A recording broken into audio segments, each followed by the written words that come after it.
Angela, kanina nabanggit ni Derek Jeffrey. Nagulat ka ba? Natawa ka eh.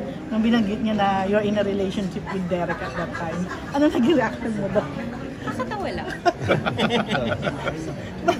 Paano umalis sa isang toxic relationship?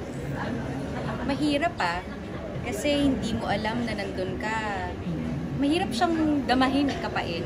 Kasi of course, minsan in denial ka na it's really happening sa sarili mo na talaga ba nasa toxic relationship ako? And as much as possible, dahil sa ego mo, hindi mo yun i-entertain yung ganong klaseng idea. Kahit pa sabihin sa ng mga tao sa paligid mo na tama na yan, hindi na healthy yung relationship niyo. At yung taong yan, red flag talaga.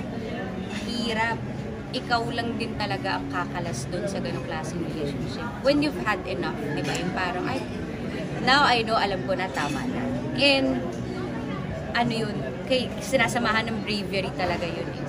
Paano yung healing dun sa, nung umalis ka sa pag umalis ka sa toxic relationship, paano healing ginagawa mo? Ang akala ng mga tao, ang healing ay mahirap at nakakatakot na proseso. But no, ang healing, ang sarap niyang journey.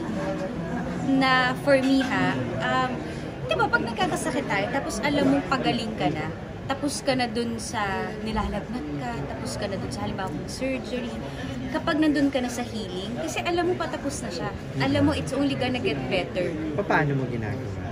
Paano? Iba-iba, syempre. Iba-iba. Sa bawat pinagdaanan sa buhay. Iba-iba. Feeling ko, for me, hinayaan ko lang talaga siyang mangyari. Hinayaan ko na yung experience and yung time yung gagawa ng paraan para mag-heal ka. Iba kasi friends, nag-turn to friends, iba travel, iba nagpaka-subsub sa trabaho, iba naglasing. Halo-halo. Just to clarify, yung bang relasyon nyo ni Derek, masabing toxic o nagkahiwalay lang kayo?